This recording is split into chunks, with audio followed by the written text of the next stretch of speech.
still awesome to speak to you. Thanks for taking the time to do this. I do really appreciate it. Thank you for having us. Really appreciate you taking the time. Thank you. Yeah, no worries, no worries. Busy year so far. How's 2023 been treating you?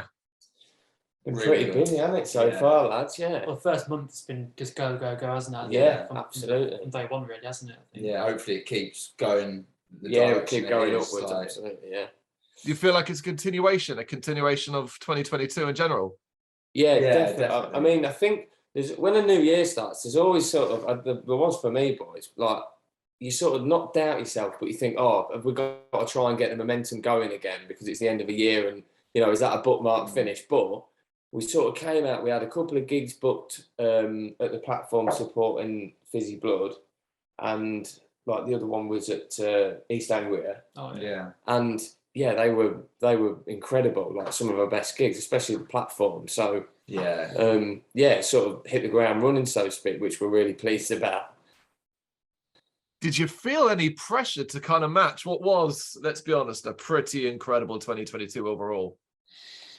I thought personally, no. I feel like we deal well with pressure. To be fair, like. I feel it's agree. A good pressure. It's a good pressure. Yeah, we need it just to keep us all in check. Because if we need a little bit of downforce to keep us all going, a little push. Do you kind of just do you feel like you still have a certain level of, oh, thank God this is happening, considering, all right, well, February 2023, the world is getting back to some, at least in the UK, back to some sort of normalcy, passing the last few years and the mess of the music scene in the UK. Sure, yeah. Do you feel that? Do you have that sense of, oh, this is okay now?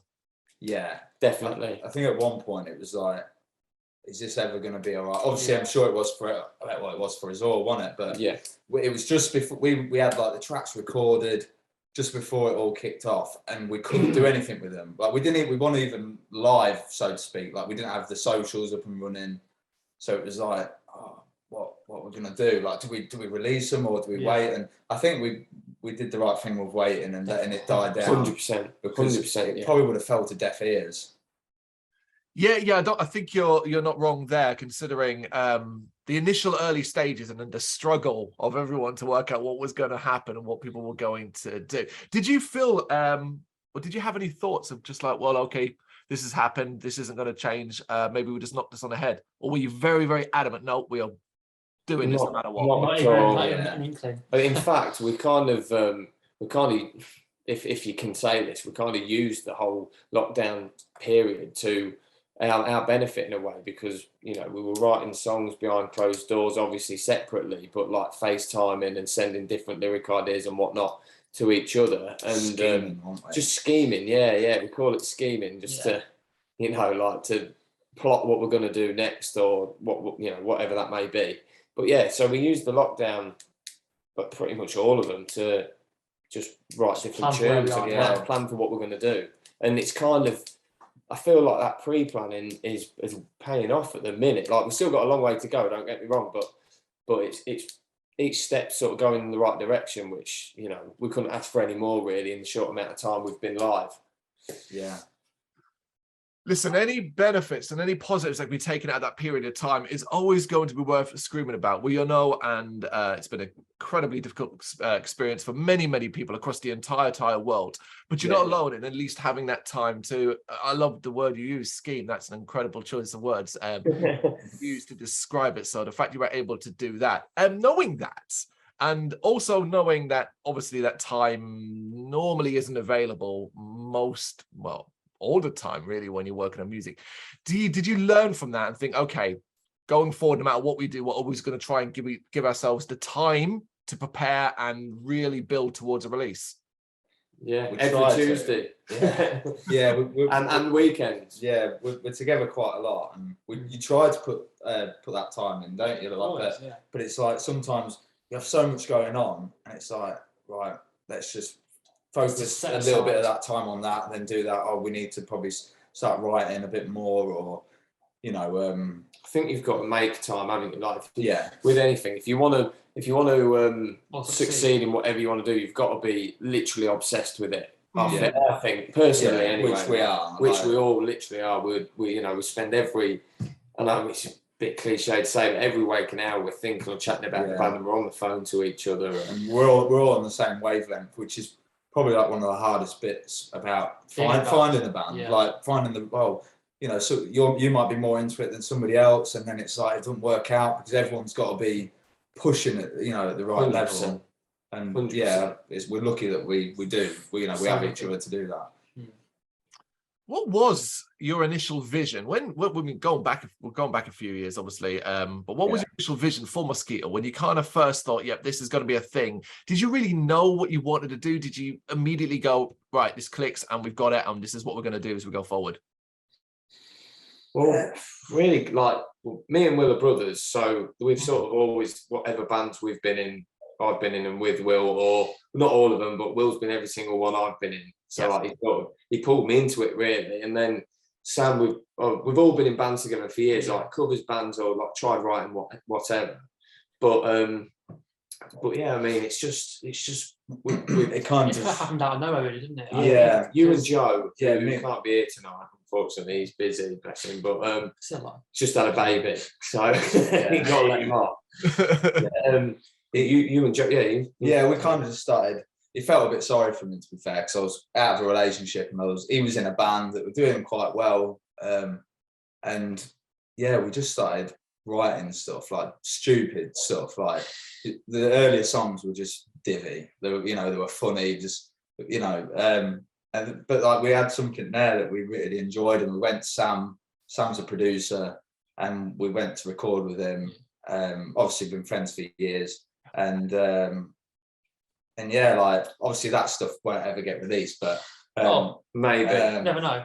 But it kind of paved the way for how we went forward, and I wanted Sam to get involved. I think for you guys, what was like a side thing you and Joe has now turned into this fully fledged project. And it's like something that I always wanted it to be. Like it was such a side project. I was like, I hope this can progress into something like where it's everyone's main project in a way, like here we are. And you was in another band and you joined this one, and then we showed Jake the tracks in a car, and it touched him literally. And especially like one of the slower songs that we had, and you just was like, I've got to be in this band. I remember we dropped Joe off at home, and I messaged Will and I was like, mate, you've got to let me come and sing in the band. Like I honestly, I've said it now as well. I could just picture it. Like I could just picture us boys. Just that we've all been like best mates for years. Yeah. And we were like, why have we never tried to do this before? Like I know we've been in covers bands, but we've never tried being in an originals or writing together. And I was like, I've literally got to be in this band. And then a few months went past, didn't it? And I just messaged all the boys and said, let's go for a jam. And I remember I'd learnt a couple of the ones you had recorded. Yeah. And we jammed them, and it kind of from that moment was like, all right then, fair play. Fair. So you can literally identify that moment as where it almost became, as you said, less of a project, more of this is now a thing. Yeah, literally. For me, boys, literally that moment. It was like we didn't have a name for it at all before then, and Jay came up with a name literally that at that moment as well. Like it was like, what about Moskito? It was like, that moment we sat in the car and listened to Penny. Yeah, that was it. I was like, that's when it started. I don't care. I'm in. And that's probably what 2018, 2019, bro. Was it 2019? 2019. Yeah, that was nearly 4 years ago. Like, and then we went to the studio like that 2020 January, and then literally obviously just after that, it was like, shit. Lockdown. Yeah, end of the world. Sorry, can I swear? Of course, yes, absolutely. We're 18. I've been holding, but I'm really proud how you've done. Yeah, that is a long. What are we in? How long are we in? It's got to be 5 minutes, haven't we? Yeah, we're about 8 minutes in. That's amazing. That's a record. That is a nice, record. nice. No, swear away. Have you been taken back, considering 2019 lockdown, and then obviously the difficulty in getting your name out there in a world where everything gets buried under algorithms and so on? Have you been surprised by how many people have resonated with your music so quickly? Oh man, blown away. Unreal. Yeah. Like I say, I think we've done like 12 gigs probably in total, boys. Is that right? I think that's all. Like the response from 12 gigs has been that of like, I don't know, over 1,000 gigs. Do you know what I mean? It's just like escalated each time. Like we've done it. It's been amazing. Yeah, it's like seeing people singing your songs back, and I've never seen them before, and it's just like, how the fuck do you know that? But it's really, really cool, and like we've recently got number one in the Swedish alternative rock chart, which is like on Apple Music, which is like insane. I'm still, I don't know how that's happened. I don't. I'm just confused how it's even happened. Yeah. You know what I mean? Can't get my head around it, but it's an incredible achievement. Sweden of all places. But I have to ask you, and I don't know if you're actually going to have the answer, but we'll give it a go. Why do you think that is? Why do you think you're resonating with so many people, not just in the UK, across the world? I honestly, and I feel like this has been our ethos from the get-go, like we're all like genuine people, and I'd say it goes for us all, like we just honestly write stuff that we like. And that sounds a little bit selfish, but like we would never sit down and write a song and think, right, we've got to get this song ready for like a radio. We want it to be on the radio, or we want it to do this. We just write songs that we like, and when we put them on, it's like, yeah, I think that's a banger. And yeah, you might have ones in that collection and be like, oh, to be fair, that one might do better on the radio, so we'll use that. And then like the heavier stuff, you probably be like, oh, let's save that for like an album, or save that for any the other songs on the EP. Definitely. Like, but yeah, it's always just what we want to do, and it's all like, we're honest, aren't we? Yeah, we just. I know that's a proper like band thing to say, like, but genuinely, like I would say, what you see is what you get with us boys. We're a bit divvy, like we're a bit loud sometimes, a bit stupid, but you know, we just love doing it, and I feel like, especially live, like we resonate with the crowd so much because it's intimate, and you know, like we get in there with them and like just make them feel like they're Mozzies. Yeah. That's the part game. of the show, Make them Mozzies. Like they're part of our show as well. Yeah, absolutely. Which is something I completely understand. I love that about you, but I really find it interesting then. And I guess this is more prediction than anything else, or challenge if you want. That works fantastically to say in an intimate setting, because we are so up and close. There's a massive gap. Yeah. What would you relish the challenge of having to do that experience, but on much bigger stages, in the sense that you do have that disconnect? I'd climb the barrier. Yeah. I think we'd come into our own, wouldn't we? Like, I'd have to do a bit more phys at the gym. Oh, mate. Running up and down. Yeah, 100% more cardio. I smoke about 200 fags a day as well. So I'd be blowing out my arse, so to speak. But no, we'd smash it. We'd relish in it. Like I said earlier, like we'd thrive in that situation. Yeah, like I'm not a confident person, but in this band, like we don't like crumble under pressure, or you know, we've been at a gig in London, one of our first gigs in London, and our PR manager came to see us, and there was these big names around us, like manager of Enter Shikari, some agents from, you know, different agencies, and exactly. And he told us, and like literally we were about to go on. Yeah, but like not one of us was like, shit. Like we was just like, oh sweet. And we went out, and it's probably one of the best gigs we did. So like that confirmed to me, and probably to all of us, we was like, we can do this. That was fuel. Yeah, like we can do this under pressure. It's like, but yeah. I feel like what it boils down to is we all know that we've got each other's backs. So if we're all going out there together, we're just going to smash it together, and that's what we aim to do, like every single time. Yeah. But you can also be confident in your abilities, guys. You know this. You can't just luck into the hefty stream numbers and views and comments and stuff online. You don't just luck into that. It takes an incredible amount of work, and just sometimes word of mouth still means, or word of mouth online still means something. You talk yourself about being an open and quite honest and easy to relate to band, and as you've described. When it comes to the aspect, though, that involves having to do that online, is that something you enjoy and are comfortable with? I'd say so.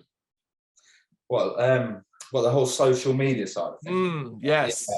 So, yeah, I don't know. It's a tricky one. I don't think we particularly like you know, obviously, if we could go back in time and be around, and not have to deal with all that bollocks, it would be brilliant. But it's just how it is now, and if you don't do it, I've just played the game. You have got to play the game. And you get some bands that are like, no, we're not doing that. We're good. And that's fine. That's cool. But you're missing a trick. You're missing a trick, and you won't reach as many people. And that's what we want to do. We want to show people what we do, and if you like it, wicked.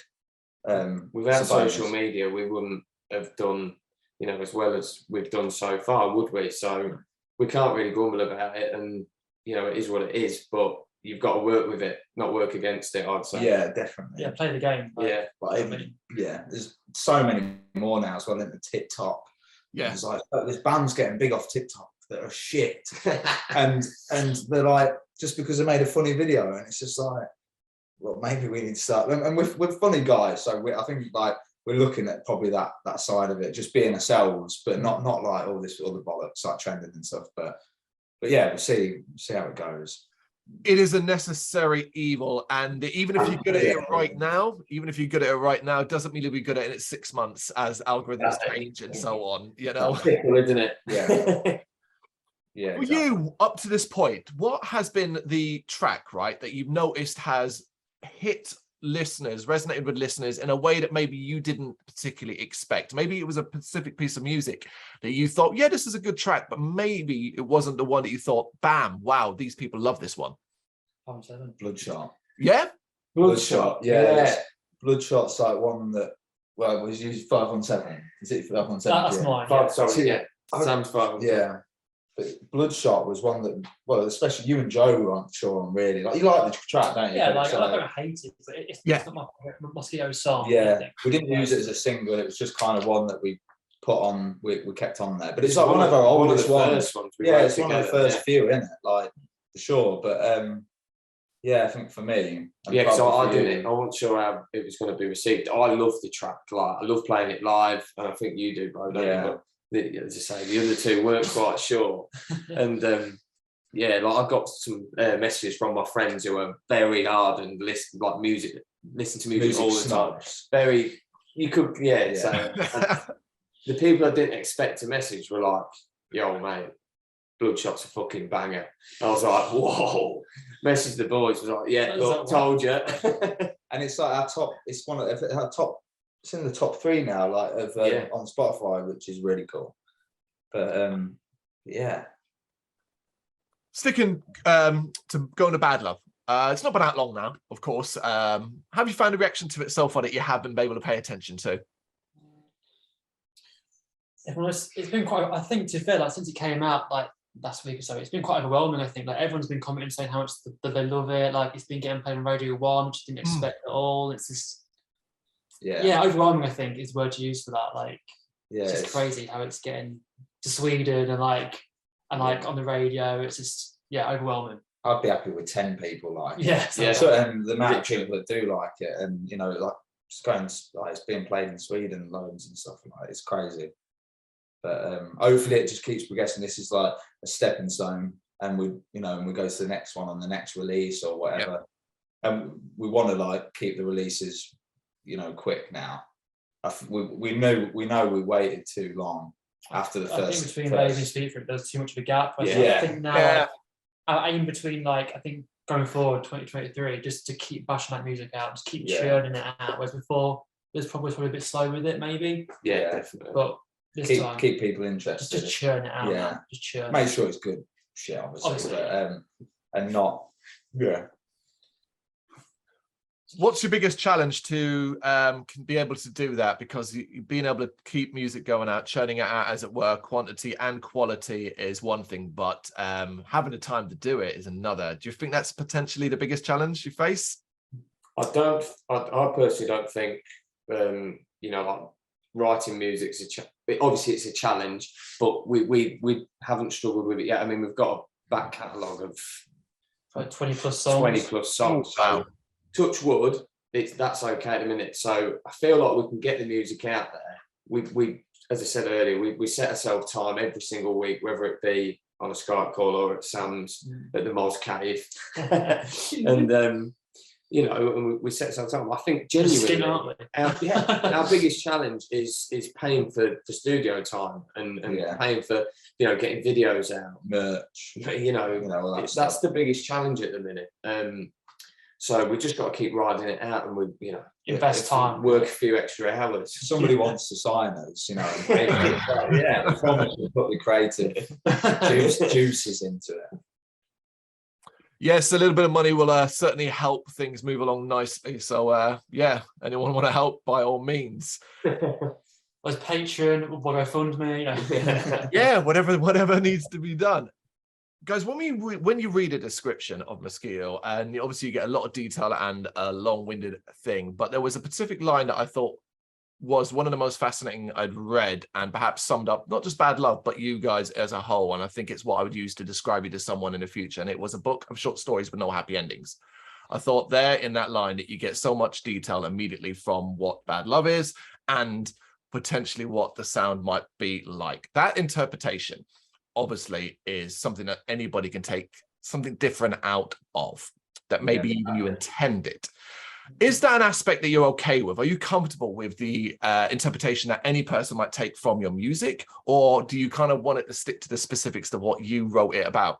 That's perfect. That's honestly, exactly what we want. We've said, well, I know we've said sort of pretty much early on that, you know, people interpret songs in their own way, and who are we to tell somebody how to interpret what they want to listen to? Like, we write those songs for how we're feeling at the time, but other people have felt like that in a different way. And if that's how it resonates, then you treat it, it's yours. It spoils the magic if you tell them, doesn't it? Yeah. Like, have you had anyone come to you and offer up their own experience of a specific track that was necessarily different to what you intended? Not as yet, off the top of my head. What about you boys? I can't say I have personally, no, but I feel like we have. I think you probably have, yeah. With Baby. Have you? I can't remember what they said though. My memory's really bad. I'm like an old man. But yeah, somebody mentioned something about "Don't Touch My Baby," and they was like, "What is it about?" And I was like, well, I can't tell you that. Like, it's about a baby, isn't it? Yeah. Talking then overall, Moskito, 2023, incredible 2022. The momentum is all there. What do you perceive as the biggest challenge that you currently face in continuing to get the name of Moskito out there in the world, to continue that momentum? And what are you going to do to overcome it? I think the challenge is, boys, what we were saying earlier, social media numbers. Yeah, it's so difficult. I mean, it's almost like the old-fashioned overnight success, isn't it? Like, you can literally record one video and put it on, and overnight it could take off. But it's just getting that tiny little bit of luck. Look and hard work. Luck and preparation, when they cross, means you're going to get there. So we just got to keep going, and that's what we'll do. Like keep preparing for anything, don't you? And just hoping that opportunity comes along, or like that video, like you said, gets loads of views and it takes off, and then you get loads of followers, because I think it's all about numbers now, isn't it? Like, as you know, and it's like, numbers game. It's like, fucking ain't numbers as well. Well, I mean, even if you were alive back in the day of physical sales only, you'd still be counting them. It just happens to streams now. Absolutely, yeah, you're right. And then every single sort of period presents its own issues, doesn't it? And I would say maybe the ones that make it are the ones that don't give up and just keep going. Just keep going through, yeah. You do need to keep hammering away. And I guess that brings us to 2023 in general. Are there any particular plans that you're able to talk about, mention, or drop any hints towards that you have got in the works? Or can I just do a generalization that we're going to be hearing a lot more of Moskito as the year goes on? Should we mention what I used to say on that? Oh, yeah, we could do. It's go on, you do it if you want. yeah, so obviously there's going to be gigs, there's going to be releases, hopefully new EP as well. New music for sure. New music for sure. But we got an email today actually saying that we've been shortlisted to was it play downloads. Yeah, it's through Kerrang, isn't it? And it was like it was a bit of a throwaway sort of application, not to disrespect it, but we thought, do you know what? Yeah, we thought about stab in the dark. You know, we'll see how we get on. Like, obviously, we really wanted to go far in it. So it's a competition called The Deal. The Deal, yeah. By Kerrang, and like I'm not sure if you're aware of it, but when you win it, or if you win it, you get to play download on the Saturday on the Avalanche stage. Yeah. You get like an EP sort of sponsorship almost with Marshall Records. And there's some you go in front of a panel, you get support from like a manager of Sleep Token, is it? Yeah. Ron Richards, yeah. So yeah, we got through to basically like the semi-final today. There's like two more bands get picked, and then they go in front of like a board of judges from the record label and stuff like that. So that's a nice little thing to little thing to sort of keep working for. So we've got to get loads of votes. And I think that's like, without putting it down on it, I think that's one thing that I feel like that's the stage we'll struggle with, because like, you know, the social media following, it's not like where we want it to be. But if we just get everyone on board and try and do it, because you know, you might be facing bands that got thousands of followers and they might all follow them, and then, but I think like, without sounding like, you know, blowing our own trumpet, I think if we got the opportunity to play in front of that panel, I know we'd bring it. And if we was on top form, which I know we would be, I think we could do it. But it's just getting there. Yeah, of course, absolutely. I mean, it's an incredible achievement even to get that far at this specific stage. You are right, I'm aware of that. Particularly as well, the Marshall Records thing is something I have a bit more knowledge about, in particular with other bands that have been given those opportunities, not necessarily in the same route, but it still results in the same thing. So fingers crossed this works out, because that is incredible. But even if it doesn't, that's the thing, even if it doesn't, there is no doubt in my mind that it's only a matter of time before you are hitting not just the stage of download, but I feel like your music would work at pretty much any festival in the UK, if not around the world. Hell, there's Glastonbury, all the way down to Bloodstock, that you would easily. I'd love that. I wonder if a band's ever done that. What? Played them all. Glasto and Bloodstock. Glasto to Bloodstock. Yep, there is one. Got one. I know of one at least, and it's Gojira. Gojira definitely did Glasto. Bloodstock. Yeah. Well, that's going to be in the next quiz. Yeah, that's the aim then, boys. We try and get every festival. You and Gojira can be the only two that have ever done it. I mean, we're in good company there, aren't we? All right, guys, we reached the part of the interview now where we have a kind of a quick fire section where we have a pool of 500 questions that are both can range from serious topics to nonsensical yes or no's. Each take a turn and answer them. Keep it concise if you can. Starting with a band-related one, which is, what is a realistic goal for Moskito to achieve over the next 12 months? I believe that over the next 12 months, I genuinely believe that we'll either be signed or, you know, regularly playing, quitting our jobs. That's the goal. That's the goal. 12 months, we're quitting our jobs. Yeah. Fantastic. All right. Tea or coffee? Where do you fall? Oh, that's tough. Probably coffee, because it keeps me awake. But tea, if you make it right. You can't be on the fence. You cannot be on the fence. It's got to be the colour of He-Man. Make a decision, Billy. Colour of He-Man tea. I don't know. Coffee. I'm going coffee. I think coffee as well. Yeah, coffee. Yeah. I love how that's so difficult. What's the first thing you do in the morning? You wake up, what's the first thing you're doing?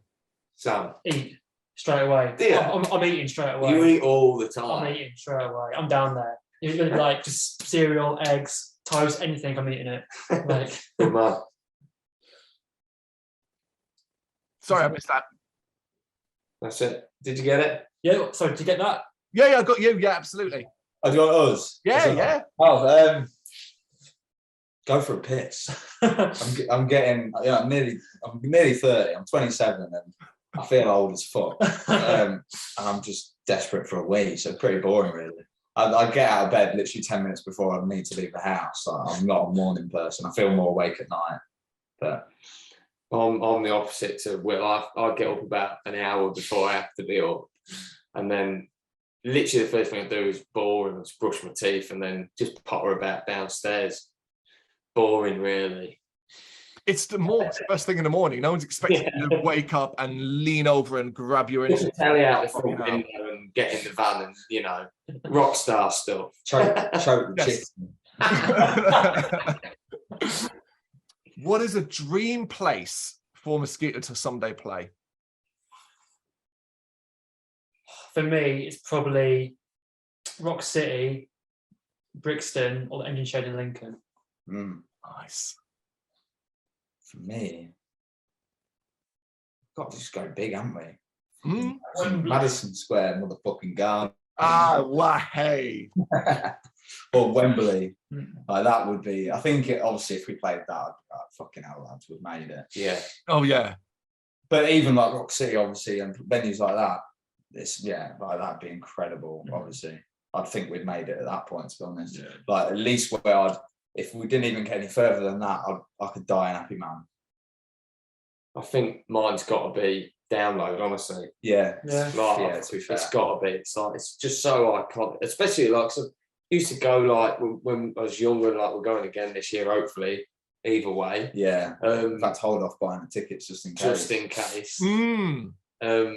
But yeah, it's got to be Download. Yeah, it's an iconic, obviously, site. You've been there, I've been there. It's an incredible, well, it's one of the biggest festivals in the world. What more do we need to say? What's your favourite type of cheese? Stilton. Straight in there. That is tough, man. Stilton. We recently went to Italy, didn't we? Yeah. We went skiing with a bit of a boys' trip. Oh, A lot of drinking involved, but a lot of cheese and meat obviously involved. But You're going to say Pecorino? yeah, there was this I think that's this mine. pecorino cheese that was like aged with chestnuts. And it had like little crunchy bits in it, and it was Unreal. It was so good. So I'm gonna go. It's made of sheep's milk. I'm copying. I'm copying you on that. Yeah, Nice. that was the stuff.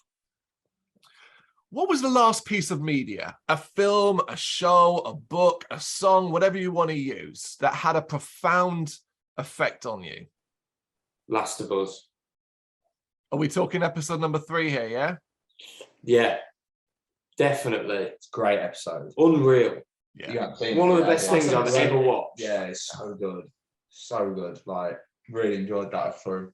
Yeah. But also, like the opening scene of the first episode, Yeah. not to any spoilers, but obviously when that horrible thing happens to his daughter, like I was like, oh my God, what?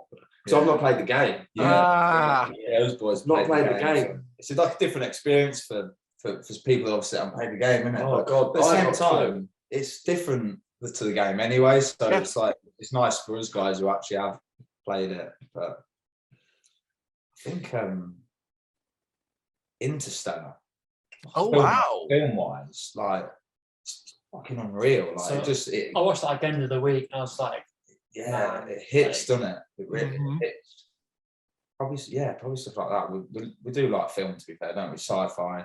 Like, I'm a massive nerd with like Lord of the Rings, Nerds, Star aren't we? Wars. I came- love all that I stuff. came out like last year. Will showed, so it was the first time that I'd ever heard Nutshell by Alice in Chains.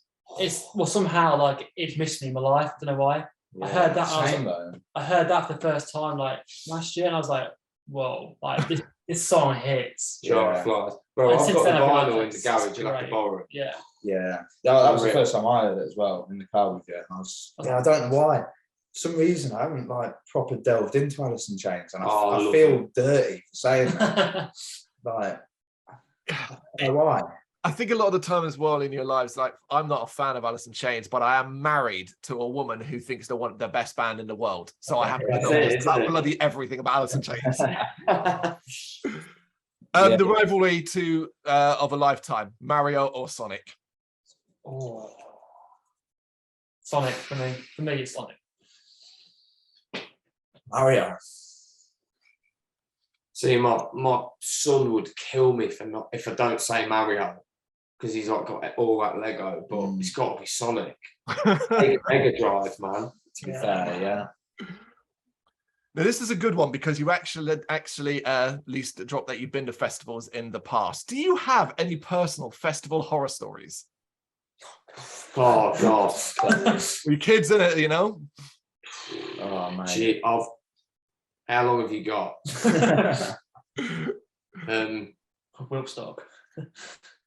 Wilkstock, yeah. The worst one, the worst horror story, I think. Well, like it's more disgusting, really. I don't know, we'll probably say it, but our mate Phil, who we met at Download, and Jake met him for the first year, and he met him.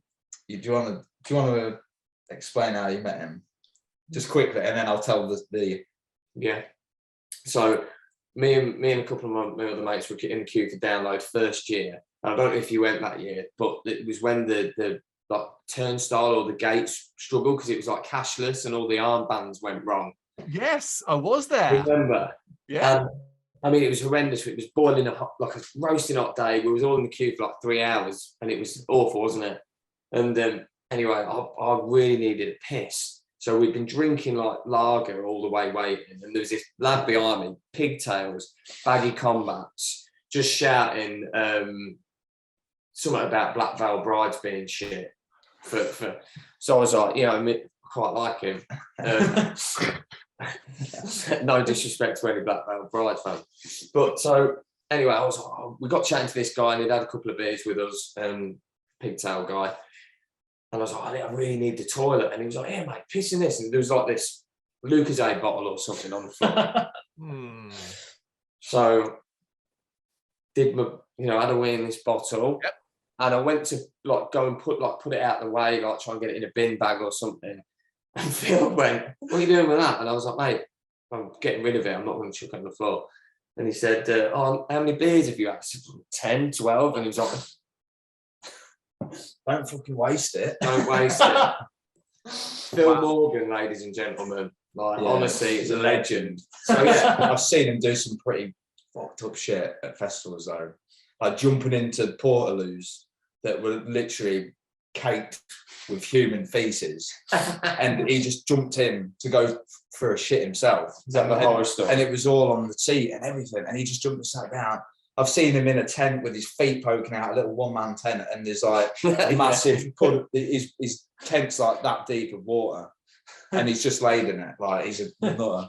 But there's so many horror stories that you see, and or probably what we do, and it's just like, but you get away with it, especially at Download. Oh, it's just everyone's just there to have, but in a good way. Yeah, it's like a different planet, Downloaders, because everyone's just there to have a good time. You don't get any trouble. There's no dickheads there. Our people in it. We're all in it. Like, yeah. That's what it's about. That's what it is, a gathering of this like-minded people. Forget we don't really do Download anymore, but myself, my brother, and wives and stuff like that, we go to Bloodstock pretty much on a yearly basis. Oh, yeah, we kind of basically consider it our holiday, a break away from normal life. Forget about work for 4 days, Yeah. Oh man, what a better way to do it either. We went 2021. No, on then. 2019. 2019 we went to that. When Parkway Drive headlined the. Oh, cool. Day.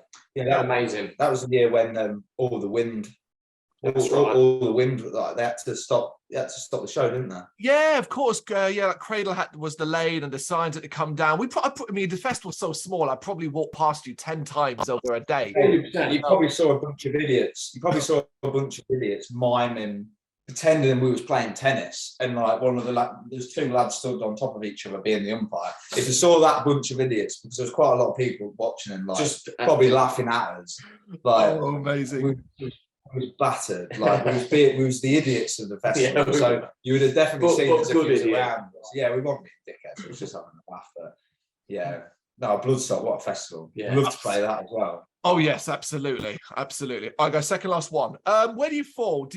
Are you streamers, or are you still physical copies kind of people? Personally, not just related to Moskito, but more on a personal level. Yeah. Oh God, I'd rather have a physical copy. Yeah, 100%. cliche as it is these days to have vinyls, but it just fucking sounds better, doesn't it? And it's just better. Like I've got like my granddad's hi-fi unit, and like just putting vinyl on that, and it's an experience, isn't it? Like music's too easy now. Like you can just type it in on the phone, get literally any song you want. It's more throwaway, isn't it? I think. Of course it is. It's disposable. It's like, oh yeah, whatever. Whereas going like, well, I shouldn't really, but my vinyl are in the garage at the minute. But going like, you know, putting one on. In fact, no, I brought them in. I was gonna say, you'll be happy with me. Sorry. But, like, just physically sitting there and thinking, oh no, I fancy putting a vinyl on. So you go and find one, you put it on, you sit down, and it's almost like, you know, putting a film on. Like you sit and experience it, don't you? Yeah. You just have it on in the background. Can't skip it, and can't skip songs, and you listen to it differently, don't you? Of course you do. Yeah. Our last one then, and this is a controversial because it is going to be completely opinion based, individual for use on your own. What the most overrated band, in your opinion, is?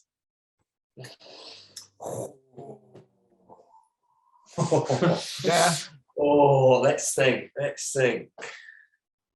For me, and this is me personally, and call me ignorant or whatever, but I honestly, and it's nothing personal, I can't stand the Stone Roses. Oh, yeah. I can't stand them. Like I said to Georgie, my partner, bless her, the other night, she was like, "What do you mean you don't like the Stone Roses?" I was like, I probably just don't get it. Yeah. But it's just not for me. Yeah. Can it be artists, or is it just got? Oh yeah, artists, bands, whatever you want. For me, Stormzy. Really? Why is he like? I probably shouldn't say to him. It's just in case, like one day, you know. No, I don't. He's going to film us, yeah. I don't get why. I don't know. I won't go into it, but I think that whole grind is just pure shit, and it's just fed down.